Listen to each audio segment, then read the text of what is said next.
Hi friends, welcome to காவி நார்த்தி vlogs. நாங்கள் வந்து நேற்றே இந்த வீடியோ நான் போட்டிருந்தேன். இது வந்து பலகை பேஸ்மெண்ட்டுக்கு வந்து பலகெல்லாம் அடிச்சு வச்சுருக்காங்க. இன்றைக்கி இப்போ ஜல்லி போட வண்டி வந்திருக்கு.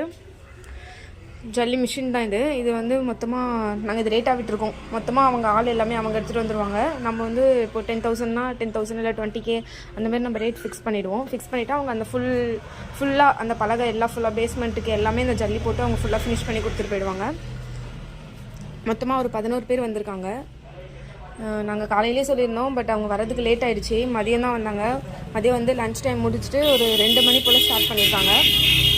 ஸ்டார்ட் பண்ணிவிட்டு ஸ்டார்ட் பண்ணி இப்போ தான் ஜல்லி அந்த ஃபஸ்ட்டு இது கொட்டிகிட்ருக்காங்க. இதுதான் ஃபஸ்ட்டு இதை கொட்டி முடிச்சதுக்கப்புறம் ஒருத்தவங்க அதை குத்தி விட்டுட்ருக்காங்க. ஏன்னா அப்போ தான் அது ப்ராப்பராக போய் செட் ஆகும். அப்படி இல்லைன்னா அங்கங்கே ஒரு மாதிரி பிரேக் ஆன மாதிரி இருக்கும். ஜல்லி ஒழுங்காக போய் செட் ஆகி இருக்காது, அங்கங்கே கேப் விட்ட மாதிரி இருக்கும். அதனால தான் அது மாதிரி பண்ணிகிட்ருக்காங்க.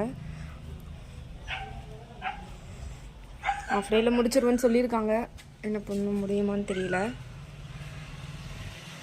அந்த ரோ ஃபுல்லாக முடிச்சுட்டு நெக்ஸ்ட் இந்த ரோ பிடிக்கணும். அந்த ஃபுல்லாக சுற்றி இருக்குது.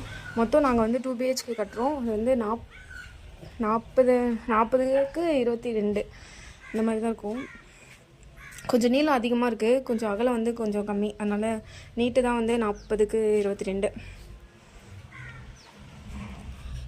ஓகே ஃப்ரெண்ட்ஸ், இதுக்கப்புறம் நாங்கள் வீடு கட்ட நான் அப்டேட் போட்டுகிட்டே இருக்கேன். சப்போர்ட் பண்ணுங்கள் ஃப்ரெண்ட்ஸ். தேங்க்யூ ஃபார் வாட்சிங்.